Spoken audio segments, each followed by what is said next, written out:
एक दिन बहुत से भिक्षु बैठे बात कर रहे थे कि संसार में सबसे बड़ा सुख क्या है। अगर संसार में सुख ही था तो छोड़कर आए क्यों? जब संसार में दुहक ही दुहक रह जाए तभी तो कोई संन्यास्त होता है। जब यह समझ में आ जाए कि यहाँ कुछ भी नहीं है, खाली पानी के बबूले हैं, आकाश में बने इंद्रधनुष हैं, आकाश कुसुम है, यहाँ कुछ भी नहीं है, तभी तो कोई सन्यासी होता है। सन्यास का अर्थ ही है संसार व्यर्थ हो गया है जानकर, अनुभव से, अपने ही साक्षात्कार से। ये भिक्षु ऐसे ही भागकर चले आए होंगे। किसी की पत्नी मर गई होगी, सन्यासी हो गया। किसी का दिवाला निकल गया तो सन्यासी हो गया। अब तुम देखना बहुत से लोग सन्यासी होंगे, फिर कुछ और बचता भी नहीं। तब बुद्ध भगवान अचानक आ गए। पीछे खड़े होकर उन्होंने भिक्षुओं की बातें सुनी, चौंके। फिर कहा, भिक्षुओं, भिक्षु होकर भी यह सब तुम क्या कह रहे हो? यह सारा संसार दुहक में है, इसमें तुम बता रहे हो। कोई कह रहा है राज्य सुख, कोई कहता है काम सुख दुख में है, इसमें तुम बता रहे हो। कोई कह रहा भोजन सुख, स्वाद सुख, यह सब तुम जो कह रहे हो क्या कह रहे हो?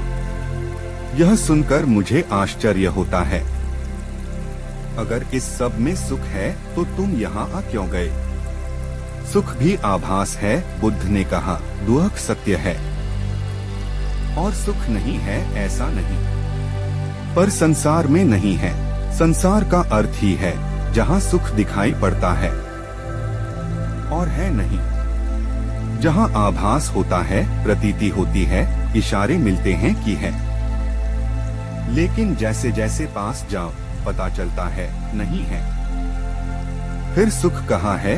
बुद्ध ने कहा, बुद्धोत्पाद में सुख है। तुम्हारे भीतर बुद्ध का जन्म हो जाए तो सुख है, तुम्हारे भीतर बुद्ध का अवतरण हो जाए तो सुख है। बुद्धोत्पाद यह बड़ा अनूठा शब्द है। तुम्हारे भीतर बुद्ध उत्पन्न हो जाए तो सुख है, तुम जब जाओ तो सुख है। सोने में दुहक है, मूर्छा में दुहक है, जागने में सुख है।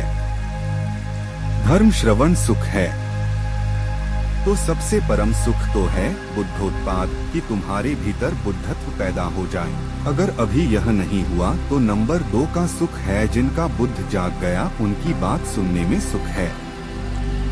धर्म श्रवण में सुख है, तो सुनो उनकी जो जाग गए हैं, जिन्हें कुछ दिखाई पड़ा है।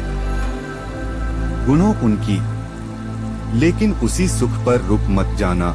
सुन सुनकर अगर रुक गए तो एक तरह का सुख तो मिलेगा, लेकिन यह भी बहुत दूर जाने वाला नहीं है। इसलिए बुद्ध ने कहा, समाधि में सुख है, बुद्धोत्पाद में सुख है। यह तो परम व्याख्या हुई सुख की। फिर यह भी तो हुआ नहीं है। तो उनके वचन सुनो, उनके पास उठो बैठो, जिनके भीतर यह क्रांति घटी है, जिनके भीतर यह सूरज निकला है, जिनका प्रभात हो गया है। जहाँ सूर्योदय हुआ है उनके पास रमो, इसमें सुख है, मगर इसमें ही रुक मत जाना। ध्यान रखना कि जो उनको हुआ है वह तुम्हें भी करना है। उस करने के उपाय का नाम समाधि है। सुनो बुद्धों को और चेष्टा करो बुद्धों जैसे बनने की।